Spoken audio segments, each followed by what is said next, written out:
Hello and welcome to Blue Army TV. I'm sitting after Carlisle have just drawn 0-0 away from home at Wimbledon in front of an absolutely astounding Carlisle away support.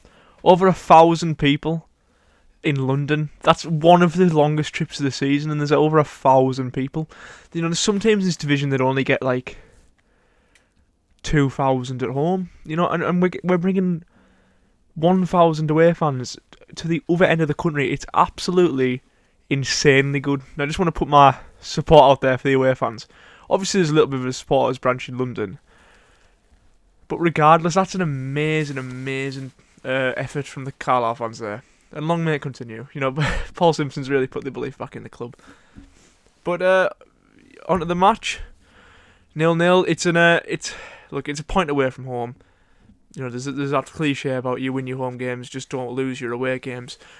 But it was an opportunity, especially with everyone around us in the table losing. Stevenage lost, and Northampton lost as well, so either side of us. So it was a real opportunity to go, gain 3 points on Stevenage and get 3 points clearer of Northampton. That didn't happen, but we got the point, so we're a point better off than we were this time yesterday. So it's ultimately not an awful result. Northampton do have that game in hand, which makes it a little bit more frustrating that we didn't get the 3 points today. But overall, solid performance. I think we were the better team. We didn't play brilliantly, but we were the better team on the night. You know, a few good chances. Callum Guy had a good chance. Paul Huntington had a good chance. The strikers didn't really. I think that starting Dennis and Garner isn't really a good decision. I think they're two similar players. Neither of them have got enough pace to play in that. You know, you need to have a fast striker, and a striker like Dennis or Garner. You play with either Kimani or Gordon on one side, and either Dennis or Garner on the other side. I think it was inevitable, because he's trying his different. Simpson's trying his different combinations of the strikers. But I think you've got to have one from each. You can't have two strikers like Garner and Dennis on together. And look, I'm not a football manager, obviously, and Simpson obviously saw something that I didn't. But I didn't think that was going to work as soon as I saw the lineup. I think you need to have one of those fast players in that front two. And ultimately, to be fair, we didn't really do that much better when the fast players came on.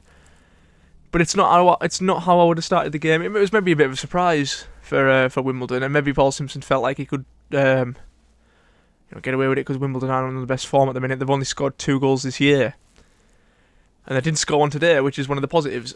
Look, we didn't make any stupid mistakes like we have done in the last few weeks. I thought there was one. I thought there was gonna be one when John Mellish made a back pass, but obviously Thomas Hawley got to it in time. But yeah, some very good performances today from players that I've been very critical of in the past. Thomas Hawley I thought was absolutely fantastic. I think he came for things. He had a few saves to make and he made them quite convincingly. He came out for stuff he was claiming, stuff he was doing really well. Obviously there wasn't that much of a threat towards him at any point, but he looked a lot stronger than he has done.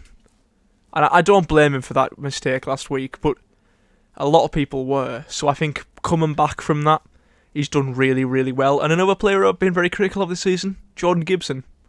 Probably between Thomas Hawley and him for my man of the match today. Everything good seemed to come through Jordan Gibson today. It was a bit of a mix and match because Owen Moxon didn't have a brilliant game. He just didn't. He was giving the ball away a bit too much. Some of his corners were okay. They were better than last week because his set pieces were really off form last week. But I think in the place of when Owen Moxon sort of dropped his level a little bit today, Jordan Gibson upped his game. And he looked really good. And it's the Jordan Gibson that I remember us sort of, when he went on that really good run of form when we first signed him. He played well under Keith Millen at times as well, but Jordan Gibson has these good patches of form, and he's definitely in one at the minute. He played really well today. Some of his passing, some of his little just skill moves were coming off a lot more than they usually do. Some of his, passing, crossing, he should have had a few more shots maybe that had gone in, but good game from him, good game from Hawley. The back five, all were solid.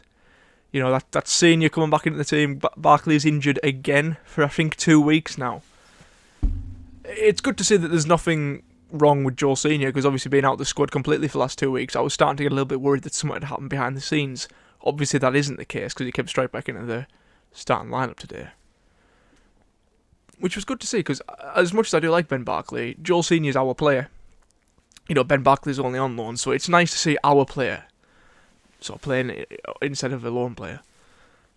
I know I'll get criticism for saying that, but I much prefer our right back to be playing over somebody that we've got on loan from, especially from a promotion rival in Stockport. But yeah, it's not an awful result. We're a point better off looking up and looking down than what we were yesterday, but it could have been a lot better. Wimbledon defended okay. I think their man of the match was their goalkeeper. He made a few good saves, especially the one from Callum Guy, which I was convinced was going in. But it was just inside the box, and Callum Guy doesn't score goals inside the box, apparently. But I'd have loved to see that sailing in the top corner, as every Carlisle fan would as well. But yeah, not the end of the world, this result. There's some positives, there's some negatives, but at the end of the day, 2 home games coming up in a row now. Mansfield, and I believe Colchester. Then it's Crawley, so we've got some winnable games coming up. Mansfield, obviously the difficult one. They're on a good run of form now, and they are in the playoffs. I think they're 6th. They won today, but they only beat... Who is it they beat? I think they beat someone anyways. Might have been Crew. But, they're in a decent run of form. Let's put that form out the window. Let's absolutely batter them on Tuesday. And I look forward to it, because I do look forward to games a lot more now than, under the Keith Millen era and under some of the past managerial reigns. I look forward to going to these games now. I absolutely buzz off going to the games, and I wish I was there today. Another thing I want to mention, you might have noticed that the thumbnails are a little bit different. I've got somebody helping me with them now, Sonny Kirkwood. So shout out to him. Thank you for making these thumbnails for us, because he's done great. He's been really good supplying me with them so far, which is big positive. As the channel's grown, we're getting more help with it, which is fantastic. But yeah, that's all I've really got to say today. Bring on Tuesday. Thank you for watching. Please like the video and subscribe if you haven't already, and in a bit.